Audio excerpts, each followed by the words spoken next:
Welcome to తొలి వార్తా news. వార్తలు చదువుతోంది మాధురి.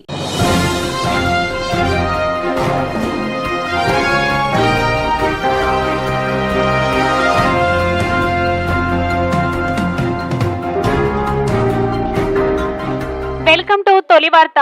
బీజేపీ హటావో దేశ్ కి బచావో కార్మిక సంఘాలే సమ్మె. శుక్రవారం రోజు దేశవ్యాప్తంగా జరిగిన సమ్మెలో భాగంగా మహబూబ్ నగర్ జిల్లాలో కేంద్రంలో భారీ ప్రదర్శనగా తెలంగాణ చౌరస్తాలో నిరసన సభ. దీనికి ఐఎఫ్టియు రాష్ట్ర సహాయ కార్యదర్శి సి వెంకటేష్, సిఐటియు జిల్లా కార్యదర్శి నల్లవెల్లి కురుమూర్తి, ఏఐటియుసి జిల్లా కార్యదర్శి రామ్మోహన్, ఐఎన్టియుసి జిల్లా అధ్యక్షులు రాములు యాదవ్, విజయబాబు, ఐఎఫ్టియు జిల్లా నాయకులు గణేష్, టిఎన్టియుసి జిల్లా నాయకులు ధన్వాడ రాములు మాట్లాడుతూ బీజేపీ అధికారంలోకి వచ్చిన తర్వాత కార్మికులకు, కష్టజీవులకు కష్టాలు కడగండ్లు మిగిలాయని, కార్మిక హక్కులను హరించడం, పని గంటలు పెంచడం, కార్మిక చట్టాలను కార్పొరేట్లకు, యాజమాన్యాలకు, పెట్టుబడిదారులకు అనుకూలంగా మార్చడం, కనీస వేతనాలు అమలు చేయకపోవడం, పెన్షన్ ఇవ్వకపోవడం, కార్పొరేట్లకు వంతపాడి కష్టజీవుల సంపదను దోచిపెడుతున్నాడని, మోడీ పాలనలో పెట్టుబడిదారులు, కార్పొరేట్లకు లాభాలు చేకూర్చడం, కార్మికులు, కష్టజీవులు, రైతులు, వ్యవసాయ కూలీలకు కడుగండ్లు మిగిలాయని, ధరలకు పెరుగుదలకు అనుగుణంగా వేతనాలు పెంచకపోవడం, రైతులకు మద్దతు ధర ఇవ్వకపోవడం, అప్రజాస్వామిక విధానాలు అవలంబించాడని, రాజ్యాంగానికి తూట్లు పొడిచి ప్రజాస్వామ్యాన్ని అపహాస్యం చేయడం, ప్రశ్నించిన వారిపై దేశద్రోహ చట్టం మోపడం తదితర నిరంకుశ విధానాలను మోడీ ప్రభుత్వం అవలంబించిందని, అమెరికాకు అనుగ్గా శిష్యుడిగా మారి భారతదేశ ప్రతిష్టను దిగజార్చారని వారు విమర్శించారు. ప్రభుత్వ రంగాన్ని ప్రైవేటీకరించి కార్పొరేటర్లకు లాభాలు చేకూర్చి దేశ సంపదను కొందరి చేతుల్లో పెట్టాడని, సంపద కేంద్రీకృతంగా మారి పేదలు, కార్మికులు, రైతులు ఇబ్బందులకు గురి చేస్తున్నాడని వారు తీవ్రంగా ధ్వజమెత్తారు. ఎన్నికల్లో మోడీని గద్దెదించి భారతదేశాన్ని రక్షించుకోవాలని వారు కార్మికులకు, రైతులకు పిలుపునిచ్చారు. సమ్మెకు మద్దతుగా యూబీఐ బ్యాంక్ అసోసియేషన్ నాయకులు జెట్టి రాజేష్, తిరుమల్ రెడ్డి మద్దతుగా ప్రసంగించారు. ఈ కార్యక్రమంలో ఎస్డబ్ల్యూఎఫ్ రాష్ట్ర అధ్యక్షులు వీరాంజనేయులు, మున్సిపల్ యూనియన్ నాయకులు ఎర్ర నరసింహులు, ప్రభాకర్, భవన నిర్మాణ కార్మిక సంఘం జిల్లా అధ్యక్షులు వరద గాలన్న, ప్లంబర్ అసోసియేషన్ జిల్లా కార్యదర్శి Mukhtar Khan, tiles and granite workers union నాయకులు Ravi Nayak, building painters union నాయకులు విశ్వనాథం, హమాలీ యూనియన్ నాయకులు గోనెల ఆంజనేయులు, యాదగిరి వెంకటేష్, రాజు, గోపాల్, గోవర్ధన్, వ్యవసాయ కార్మిక సంఘం జిల్లా కార్యదర్శి కె మోహన్, రైతు సంఘం జిల్లా కార్యదర్శి లక్ష్మయ్య తదితరులు మద్దతుగా ప్రసంగించారు.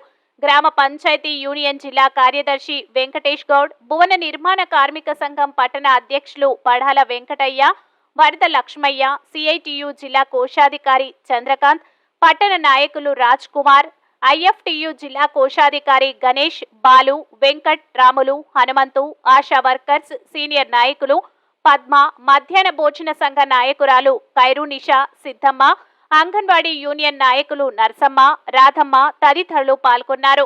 మీ తొలి వార్తా న్యూస్ ని సబ్స్క్రైబ్ చేసి, లైక్ చేసి, షేర్ చేయండి. జిల్లా ప్రధాన కార్యదర్శిని. ఇవాళ దేశవ్యాప్తంగా ఫిబ్రవరి 16న దేశవ్యాప్తంగా జనరల్ సమ్మె జరుగుతూ ఉంది. రైతులు, వ్యవసాయ కూలీలు, ట్రేడ్ యూనియన్లు కలిసి ఈ సమ్మె జరుగుతూ ఉంది. మోడీ 10 ఏళ్ల కాలంలో అవలంబించినటువంటి కార్మిక ప్రజా వ్యతిరేక విధానాలు నిరసిస్తూ ఈ సమ్మె జరుగుతూ ఉంది. ఈ దేశంలో కార్మిక వర్గానికి బ్రిటిష్ కాలంలో వచ్చే చట్టాలను మొత్తం ఈరోజు కార్పొరేట్లకు అనుకూలంగా మారుస్తూ ఉన్నాడు. బ్యాంకులను, రైల్వేలను, పోస్టల్ను మొత్తం సర్వం ప్రైవేట్ పరం చేస్తూ ఉన్నాడు. ఈ దేశ రాజ్యాంగాన్ని తూట్లు పలుస్తూ ఉన్నాడు.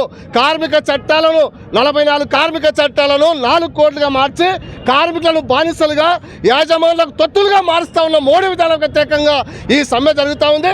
ఇప్పటికైనా మోడీ యొక్క విధానాలు మార్చుకోకపోతే ఈ దేశంలో బీజేపీ హటావో దేశ్కి బచావో, మోడీ హటావో దేశ్కి బచావో అనే నినాదంతో కార్మిక వర్గం పోరాటం చేస్తూ ఉంది. గతంలో 1886లో 8 గంటల పని విధానం వస్తే ఈరోజు మోడీ 14 గంటలు 18 గంటలు పని చేయాలని చెప్పేసి ఈరోజు చట్టం తీసుకొస్తున్నాడు. అట్లాగే కార్మికులకు 8 గంటల పనిని 14 గంటలకు తీసుకొచ్చే పరిస్థితి ఉంది. ఈ దేశంలో కార్మికులకి ఈరోజు పెన్షన్ ఉంటే పెన్షన్ తీసేస్తాడు, పిఎఫ్ ఉంటే షేర్ మార్కెట్లో పెడతాడు. ఇట్లాంటి విధానాలకు వ్యతిరేకంగా all trade unions CIT, AITC, INTUC, IFTU ఇతర కార్మిక సంఘాలు కలిసి దేశవ్యాప్తంగా సమ్మె చేస్తా ఉన్నాం. ఈ యొక్క సమ్మె ద్వారా ప్రభుత్వం కనువిప్పు కలిసి మొత్తం కార్మిక వర్గ సమస్యలు పరిష్కరించాలని డిమాండ్ చేస్తా ఉన్నాం. దేశవ్యాప్తంగా చారిత్రక సమ్మె కొనసాగుతుంది. ఈ సమ్మె అన్ని కార్మిక సంఘాలు, ఉద్యోగ సంఘాలు, అదేవిధంగా రైతులు, వ్యవసాయ కూలీలు అందరూ కూడా ఈ సమ్మెకు సంపూర్ణంగా మద్దతు తెలియజేస్తూ, అదేవిధంగా రాష్ట్రంలో ఉన్నటువంటి, కేంద్రంలో ఉన్నటువంటి మోడీ అధికారంలోకి వచ్చిన తర్వాత 10 సంవత్సరాలైనా అసలు కనీసము 2 లక్షల ఉద్యోగాలు కేంద్రంలో ఉన్నటువంటి బీజేపీ అమలు చేస్తామని చెప్పింది. ఇప్పటి వరకు కూడా అమలు చేయలేదు. అదేవిధంగా నిరుద్యోగ సమస్య విపరీతంగా పెరిగిపోయింది.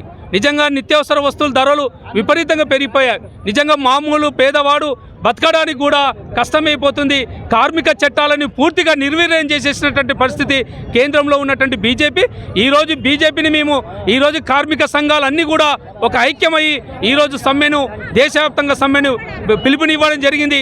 అందువనికే మోడీకి మేము ఒకటే చెప్తున్నాం, ఇప్పటికైనా కూడా కార్మికుల యొక్క సమస్యలు పరిష్కరించి వెంటనే కార్మిక చట్టాలు 44 కార్మిక చట్టాలు ఏవైతే ఉన్నావో అవి వెంటనే వెనక్కి తీసుకొని 4 కోట్ల విధాలను కూడా వెనక్కి తీసుకొని ప్రభుత్వం ఇంతమూలు గతంలో కేంద్రంలో ఉన్నటువంటి బీజేపీ దాన్ని వెంటనే ఉపసంహరించుకోవాలని చెప్పి కూడా మేము విజ్ఞప్తి చేస్తున్నాం.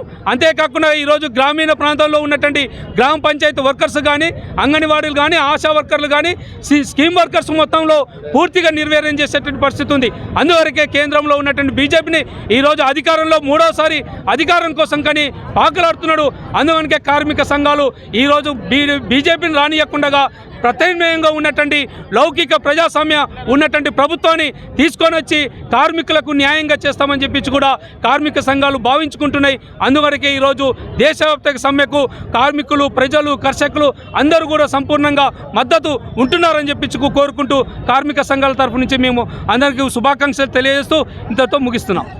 వ్యతిరేకిస్తున్నాం. సెంట్రల్ గవర్నమెంట్ తీసుకున్నటువంటి నిర్ణయాలను ఏ మాత్రం కూడా మేము అమలు చేయకూడదు అనేసి ఈ ధర్నా చేసినాము. విద్యుత్ సవరణ బిల్లు 22ను కూడా ఎత్తివేయాలని, తర్వాత సమాన పనికి సమాన వేతనం చేయాలని కార్మిక సంఘాలు 4 కోళ్లను విభజించి పరిపాలించమంటే మేము దానికి వ్యతిరేకం చేస్తున్నాం. కనుక ఇప్పటికైనా కూడా కేంద్ర ప్రభుత్వము నిర్ణయించి సమ్మెను మా కార్మికులంతా విజయం చేసేందుకు మేము చేసే పోరాటానికి అన్ని విధాలుగా వాళ్ళు దాన్ని దించుకోవాలని చెప్పి మేము మరి విజ్ఞప్తి చేస్తున్నాం. పోరాట ఫలితమే ఈనాటి కార్మికుల ఆవశ్యకత. కనుక కార్మికులు 8 గంటల పనిని 12 గంటలు పెంచుతామనే ధోరణిలో ఉంటున్నారు. కనుక అవి కూడా రద్దు చేయాలని మేము అన్ని కార్మిక యునైటెడ్ సంఘాల తరఫున ప్రచారం చేసి ధర్నాన్ని కొనసాగించడం. బస్